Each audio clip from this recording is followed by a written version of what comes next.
A lot of small clothing and accessory brands are offering small batch made to order drops by a certain date, encouraging people to sign up to a waiting list for the next drop. Is this something that can be done more sustainably, both financially and environmentally? Can it be done without a brand presence or any products already in the market? Can this be applied to wholesale? So really, really good question. I think the big thing to kind of clear up here first is there is a difference between pre-order and made to order. So made to order is when an individual customer places an order and you fulfill that order to them after they've placed the order.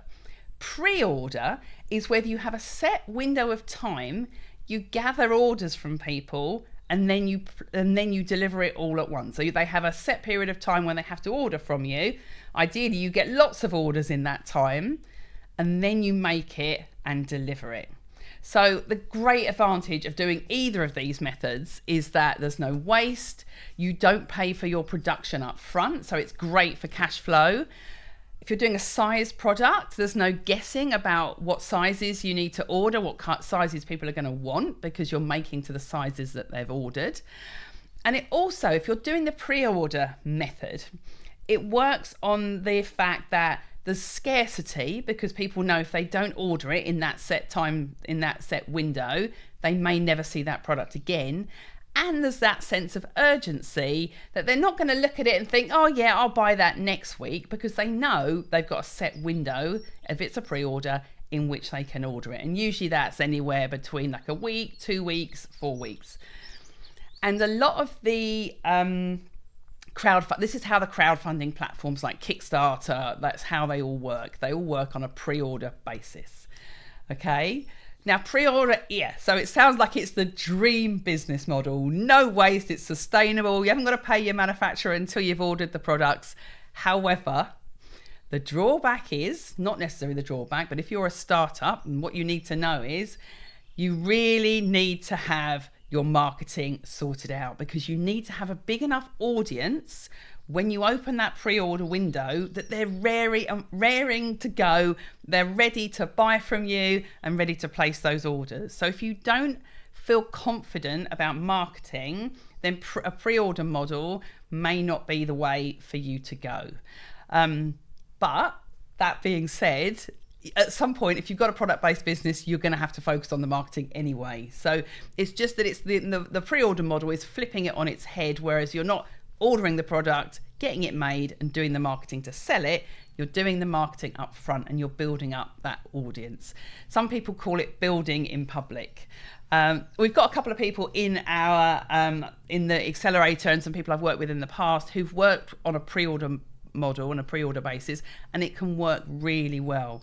But it requires a lot of organization and knowing exactly what you're going to do and having a really clear launch plan for that pre-order, rather than getting to the point where I think I'm ready now, I've designed my products, hey, let me open a pre-launch window, because it won't necessarily work. You've got to build up the audience first, okay? Whether that is on social media, well, probably is going to be on social media, building up an email list of those people so you can keep reminding them about the pre-order, and meeting people in person and telling them about your product. As an example, I know a guy who set up a business selling one single jacket that he did on a pre-order basis, and he spent 4 years building that audience. And this is an extreme example.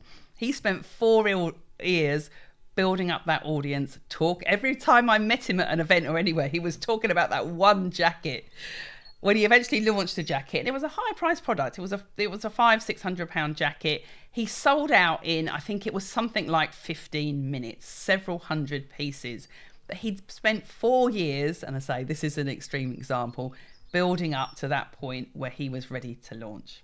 Okay, so a pre-order model can be great, and I think it is actually one of the solutions to a product-based business or fashion business's problem of mass consumption, making too many products that you can't sell, having your money tied up in stock because you've got far too many pieces.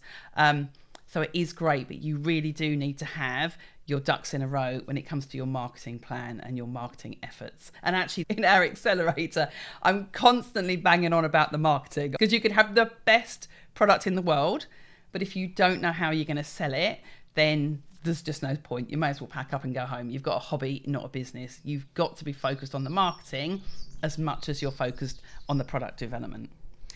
Okay, so I think that's gonna kind of covered it. In terms of your question, can it be done without a brand presence? The answer there is to build up that brand presence before you're ready to launch. And then to your question, can the pre-order model be applied to wholesale?